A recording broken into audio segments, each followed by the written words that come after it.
ನೋಡಿ, ಶಿವಕಲ್ಯಾಣ ಸಮುದಾಯ ಏನು ಅಂತಂದು ನನಗೆ ಹೆಚ್ಚು ಗೊತ್ತಿರಲಿಲ್ಲ. ಸಮುದಾಯ ಅಂತ ಒಂದು ಇದೆ ಅನ್ನುವಂಥದ್ದಷ್ಟೇ ಗೊತ್ತಿತ್ತು. ಈಗಷ್ಟೇ ನಮ್ಮ ಸಮಾಜದ ಮುಖಂಡರ ಹತ್ರ ನಾನು ಕೇಳ್ಕೊಂಡಾಗ ಅವರೊಂದು ಬಹಳ ಒಳ್ಳೆ ವಿಷಯ ಹೇಳಿದ್ರು. ಅನಾದಿ ಕಾಲದಿಂದನೂ ಸೇನೆ ಸೇರಿದಂತೆ, ಸೈನ್ಯಗಳು ಸೇರಿದಂತೆ ಯಾವುದೇ ಒಂದು ಆಯುಧಗಳನ್ನ ತುಂಬಾ ಶಾರ್ಪ್ ಮಾಡ್ಕೊಡುವಂಥದ್ದು, ಅಂದ್ರೆ ಸಾಣೆ ಹಿಡಿಯುವಂತ ಕೆಲಸ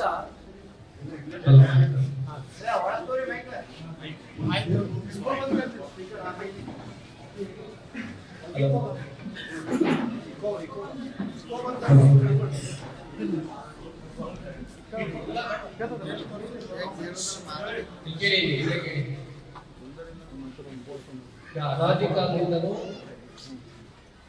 ಸೈನ್ಯ ಸೇರಿದಂತೆ ಎಲ್ಲೆಲ್ಲಿ ಆಯುಧಗಳಿರ್ತಿದ್ವು ಅದನ್ನ ಸಾಣೆ ಹಿಡಿದು ಯುದ್ಧದಲ್ಲಿ ಅನುಕೂಲ ಆಗುವ ರೀತಿಯಲ್ಲಿ ಸಾಣೆ ಹಿಡಿದು ಚೂಪುಗೊಳಿಸುವಂತ ಕೆಲಸ ಮಾಡ್ತಿದ್ದು ಸಮುದಾಯ ಇವತ್ತು ಶಿವಕಲ್ಯಾಣ ಸಮುದಾಯ ಅನ್ನೋದನ್ನು ತಮ್ಮ ಸಮುದಾಯದ ಮುಖಂಡರು ನನಗೆ ಹೇಳಿದ್ದಾರೆ. ಇಂಥ ಒಂದು ಶ್ರೇಷ್ಠ ಕೆಲಸದಲ್ಲಿ ತೊಡಗಿಕೊಂಡಿದ್ದಂಥವ್ರು ಈಗ ಇತ್ತೀಚಿನ ದಿನಗಳಲ್ಲಿ ಹೆಚ್ಚು ಪೇಂಟಿಂಗ್ ಕೆಲಸ ಮಾಡ್ತಾ ಇದ್ದೀರಿ ಅನ್ನುವಂಥದ್ದು ನನಗೆ ಗೊತ್ತಾಯ್ತು. ಈಗಷ್ಟೇ ಸಮಾಜದ 60-70% ಎಲ್ಲ ಪೇಂಟಿಂಗ್ ಕೆಲಸ ಮಾಡ್ತಾರೆ. ನಾನು ಬಹಳಷ್ಟು ಕಡೆ ನೋಡಿದ್ದೀನಿ, ಯಾವ್ದಾದ್ರು ಅಪರಾಧಗಳಲ್ಲಿ ನಮಗೆ ಸಂಬಂಧಪಟ್ಟವರು ಇನ್ವಾಲ್ವ್ ಆಗಿದ್ದಾರೆ ಅಂತ ಅಂದಾಗ ಅಂತವ್ರನ್ನ ಹೆಂಗ್ ಉಳಿಸೋದು ಅಂತ ಪ್ರಯತ್ನ ಇದೆ. ಬಹಳಷ್ಟು ಕಡೆ ನಾನು ನೋಡಿದ್ದೀನಿ. ಯಾವ ರೀತಿ ಉಳಿಸೋದು, ಅವ್ರದ್ದೇನು ಪಾತ್ರ ಇಲ್ಲ, ಅವ್ರಿಡೋ ಸೆಟ್ಟು ಅಂತಂದೇ ವಾದ ಮಾಡೋದು ನೋಡಿದ್ದೀವಿ. ಆದ್ರೆ ಈ ತರ ಕೆಲಸ ಮಾಡಿದರೆ ಅಂತಂದು ಅದೊಂದು ಕೆಲವು ವಿಡಿಯೋ ಫೋಟೋಗಳು ನಮಗೆ ಬಂದ ತಕ್ಷಣ ಅಂತವ್ರನ್ನ ಇಟ್ಕೊಂಡು ಅವರಿಗೆ ತಿಳುವಳಿಕೆ ಹೇಳಿ, ಅವರಿಗೆ ಹೊಡೆದ ಬುದ್ಧಿ ಹೇಳಿ, ನೀವೇ ಪೊಲೀಸರಿಗೆ ಮಾಹಿತಿಯನ್ನ ಕೊಟ್ಟು ಆ ಒಂದು ಕೃತ್ಯದ ಆರೋಪಿಗಳನ್ನ ಇಳಿಸ್ಕೊಡೋದ್ರಲ್ಲಿ ನಮಗೆ ಸಹಕರಿಸಿದ್ದೀರಿ. ಮೊಟ್ಟ ಮೊದಲನೇದಾಗಿ ನಿಮ್ಮೆಲ್ಲರೂ ಧನ್ಯವಾದ. ಅದ ನಂತರ ಅವರಿಗೆ ನೀವೇನು ಒಡೆದ ಬುದ್ಧಿ ಹೇಳೋ ಕೆಲಸ ಮಾಡಿದ್ರೆ ಅದಕ್ಕೊಂದು ಪ್ರಕರಣ ದಾಖಲಾಗಿದೆ. ಆ ಪ್ರಕರಣದ ತನಿಖೆಯನ್ನ ಯಾವ ರೀತಿ ಮಾಡಬೇಕು ಅನ್ನೋದು ನಮ್ಮ ಅಧಿಕಾರಿಗಳು ನಾನು ಸೂಚನೆ ಕೊಡ್ತೀನಿ. ಮುಖ್ಯವಾಗಿ ತಾವೆಲ್ಲ ಗಮನಿಸಬೇಕಾಗಿರುವಂಥದ್ದು, ಇಲ್ಲಿ ಸುಮಾರು 680 ಮನೆಗಳು ಶಿವಕಲ್ಯಾಣ ಸಮುದಾಯವಿದ್ದಾವೆ ಅಂತ ಹೇಳಿದ್ರು. 680 ಮನೆ, ಸುಮಾರು 10,000ದಷ್ಟು ಜನಸಂಖ್ಯೆ ಇದೆ ಅನ್ನುವಂಥದ್ದು. ಯಾಕಂದ್ರೆ ಒಂದೊಂದು ಮನೆಯಲ್ಲಿ 8-10 ಮಕ್ಕಳ ಸಂಖ್ಯೆ ಜಾಸ್ತಿ ಅನ್ನುವಂಥದ್ದೆಲ್ಲ ಹೇಳಿದ್ರು ನಿಮ್ಮ ಸಮಾಜದ ಮುಖಂಡರು. ನಾನು ಮನವಿ ಮಾಡುವಂಥದ್ದು, ಇಲ್ಲಿರೋ ಎಲ್ಲರೂ ತಾಯಂದಿರಿದ್ದೀರಿ, ಬಹಳಷ್ಟು ಜನ ಪೇರೆಂಟ್ಸ್ ಇದ್ದೀರಿ, ಪೋಷಕರಿದ್ದೀರಿ. ನಿಮ್ಮ ಸುತ್ತಮುತ್ತಲ ಜಾಗದಲ್ಲಿ ಓಡಾಡುವಂತ ಮಕ್ಕಳೇನಿದ್ದಾರೆ ಅವ್ರ ರಕ್ಷಣೆ ನಿಮ್ಮೆಲ್ಲರೂ ಜವಾಬ್ದಾರಿ. ಈಗ ಬಹಳಷ್ಟು ಜನ ಗಂಡ ಹೆಂಡತಿ ಇಬ್ರು ಕೆಲ್ಸಕ್ಕೆ ಹೋಗ್ಬಿಡ್ತೀರಿ, ಯಾರೋ ತಾತ ಅಜ್ಜಿ ಅವ್ರ ಕೈ ಬಿಟ್ಟೋಗಿರ್ತೀರಿ, ಅಥವಾ ಅಕ್ಕಪಕ್ಕದ ಮನೇಲಿ ಹೇಳೋಗಿರ್ತೀರಿ. ಬೆಳಗ್ಗೆ 8-9 ಗಂಟೆಯಿಂದ ಸಂಜೆ ಒಂದು 4-5 ಗಂಟೆವರೆಗೂ ಶಾಲೆಗೆ ಹೋಗ್ತಾರೆ, ಶಾಲೆ ಮಕ್ಕಳು ಸೇಫ್ ಆಗಿರ್ತಾರೆ. ಅದಾದ್ಮೇಲೆ ಬಂದಾಗ ಬಹಳಷ್ಟು ಸಂದರ್ಭಗಳಲ್ಲಿ ಮಕ್ಕಳ ಮೇಲೆ ಗಮನ ಹರಿಸಲಿಲ್ಲ ಅಂತಂದ್ರೆ ಆ ಮಕ್ಕಳ ಮೇಲೆ ಕೆಲವು ಕೃತ್ಯಗಳಾಗುವಂಥದ್ದನ್ನು ನಾವು ಗಮನಿಸಿದ್ದೀವಿ. ಇತ್ತೀಚೆಗಷ್ಟೇ ಒಂದು ನಮ್ಮ Hubli town police station limits ಅಲ್ಲಿ ಒಂದು 12 ವರ್ಷದ ಹೆಣ್ಮಗುಗೆ 15 ವರ್ಷದ್ದು 3 ಜನ ಹುಡುಗರು ಸೇರಿಕೊಂಡು ತೊಂದರೆ ಕೊಟ್ಟಿದ್ರು. ಸುಮಾರು 1 ವಾರಗಳ ಕಾಲ ತೊಂದರೆ ಕೊಟ್ಟಿದ್ರು. ಅದ್ರ ಹಿಂದೆ Ashok Nagar police station limits ಅಲ್ಲಿ ನೋಡ್ಕೊಡ್ಲಿಕ್ಕೆ ಹೇಳೋಗಿದ್ರೆ ಒಂದು ಅಜ್ಜ, ಆ ಅಜ್ಜನ 7 ವರ್ಷದ ಮಗು ಮೇಲೆ ಲೈಂಗಿಕ ದೌರ್ಜನ್ಯ ಮಾಡಿದ್ರು. ಅದೇ ರೀತಿ ಕಾಂಪೌಂಡ್ ಅಲ್ಲಿ ಆಡ್ಕೊಂಡಿದ್ದು ಒಂದು ಮಗುನ ಎತ್ಕೊಂಡು ಹೋಗಿ ಅದ್ರ ಮೇಲೆ ಲೈಂಗಿಕ ದೌರ್ಜನ್ಯ ಮಾಡಿ ಕೊಲೆ ಮಾಡಿದ ಪ್ರಕರಣ ಇನ್ನೂ ನಮ್ಮ ಮನಸ್ಸಿನಲ್ಲಿ ಇದೆ. ಅದ್ರ ಜೊತೆಗೆ ನಾವು ಹೇಳೋದಾದ್ರೆ ಮಕ್ಕಳೇನಿದ್ದಾರೆ, ಮುಖ್ಯವಾಗಿ ಎಷ್ಟೋ ಸಂದರ್ಭದಲ್ಲಿ ಮಕ್ಕಳು ಏನವ್ರಿಗೆ ತೊಂದರೆ ಆಗಿದೆ ಅಂತ ಹೇಳಕ್ ಆಗಲ್ಲ, ಅಥವಾ ಮಕ್ಕಳಿಗೆ ತೊಂದರೆ ಆಗಿರೋದು ಹೇಳಿದ್ರೆ ನಾಳೆ ಅವ್ರ ಭವಿಷ್ಯ ಗಟ್ಟಿ ಆಗುತ್ತೆ ಅಂತ ಪೋಷಕರು ಮುಂದೆ ಬರಲ್ಲ ಅನ್ನೋ ಕಾರಣಕ್ಕೆ ಮಕ್ಕಳನ್ನು ಟಾರ್ಗೆಟ್ ಮಾಡಿ ಕೆಲವು ಅಫೆನ್ಸಸ್, ಕೆಲವು ವಿಕೃತಿ ಇರುವಂತವ್ರು ಮಾಡುವಂತ ಸಾಧ್ಯತೆ ಇರುತ್ತೆ. ಹಂಗಾಗಿ ನಿಮ್ಮ ಮನೆ ಮಕ್ಕಳನ್ನ ಕಾಪಾಡ್ಕೊಳ್ಳುವಂತ ಜವಾಬ್ದಾರಿ ನಿಮ್ದು. ಅದ್ರ ಜೊತೆಗೆ ನಿಮ್ಮ ಏರಿಯಾ ಏನಿದೆ ಬಹಳ ಹೈ ಪಾಪ್ಯುಲೇಷನ್ ಏರಿಯಾ ಇದೆ. ಈಗ ಗಲ್ಲಿಯಲ್ಲಿ ಇಲ್ಲಿ ನೋಡ್ತಾ ಇದ್ದೆ, ಇಲ್ಲಿ ಒಳಗಡೆ ಇರೋ 1,000 ಜನ ಇದ್ರೆ ಹೊರಗಡೆ 1,000-2,000 ಜನ ಇದ್ದಾರೆ.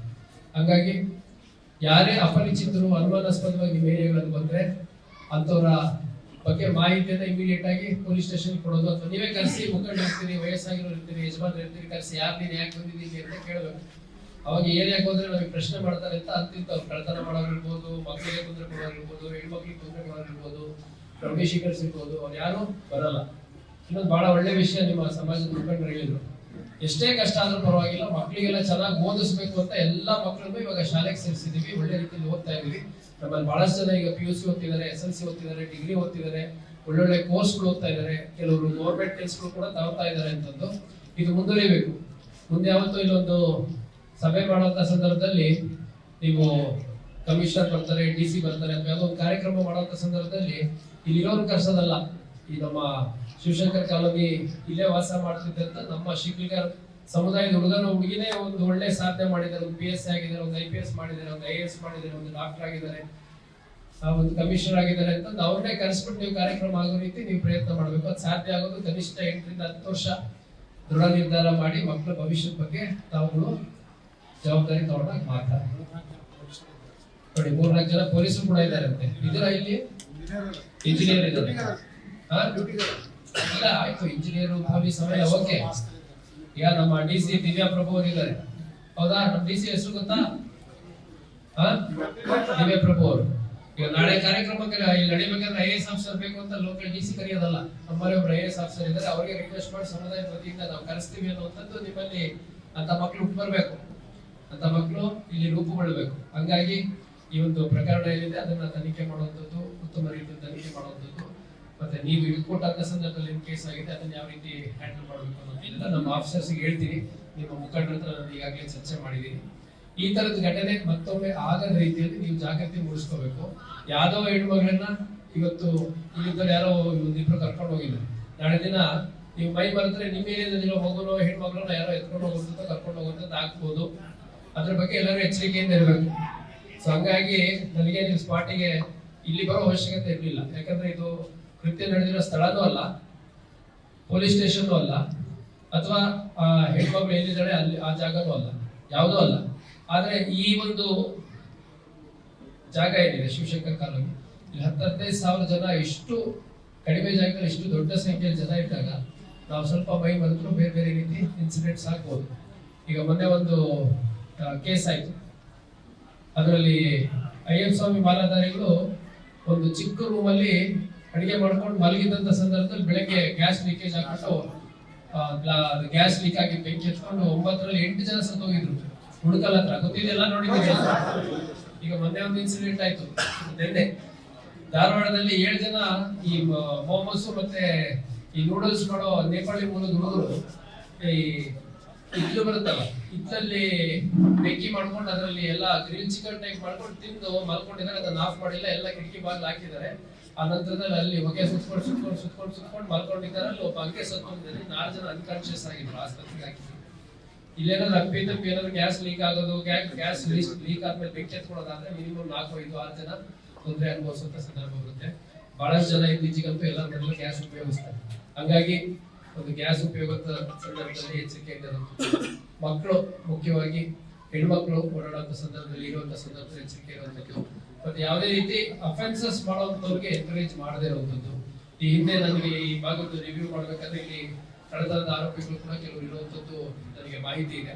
ಹಂಗಾಗಿ ಅಂತವ್ರು ಕೂಡ ಸರಿದಾರಿಗೆ ತರೋ ನಿಟ್ಟಿನಲ್ಲಿ ಸಮಾಜದ ಮುಖಂಡರು ಪ್ರಯತ್ನ ಮಾಡಬೇಕು. ಮಾಡ್ತೀರಾ? ಮತ್ತೆ ಹೇಳಿದ್ರು ಏನೋ ಇಂಥ ಸಂದರ್ಭದಲ್ಲಿ ಬಂದ್ರು ಅಂತ. ಇದಕ್ಕಿಂತ ಒಳ್ಳೆಯ ಸಂದರ್ಭ ಪ್ರಾಬಬ್ಲಿ ಇರ್ಲಿಕ್ಕಿಲ್ಲ. ಯಾಕಂದ್ರೆ ನಿಮ್ಮವ್ರು ಯಾರೋ ಅಫೆನ್ಸ್ ಮಾಡಿದ್ದಾರೆ ಅಂತ ಗೊತ್ತಾದಾಗ ಅಂತವ್ರಿಗೆ ಕೊಡೋದಕ್ಕಿಂತ ಆತ್ಮಸಾಕ್ಷಿ ಪೂರ್ವಕವಾಗಿ ಕೆಲಸ ಮಾಡುವಂಥದ್ದು ಇನ್ನೊಂದಿರಲ್ಲ. ಸೊ ನಿಮ್ಮ ಎಲ್ಲರ ಒಂದು ಕಮಿಟ್ಮೆಂಟ್ ಏನಿದೆ, ನಮ್ಮ ಏರಿಯಾದಲ್ಲಿ ಈ ತರ ಕೃತ್ಯಗಳಿಗೆ ನಾವು ಎನ್ಕರೇಜ್ ಮಾಡಲ್ಲ ಅನ್ನುವಂಥದ್ದು, ಅದಕ್ಕೆ ನಾನು ಧನ್ಯವಾದ ಅರ್ಪಿಸಲಿಕ್ಕೆ ಇಷ್ಟಪಡ್ತೀನಿ.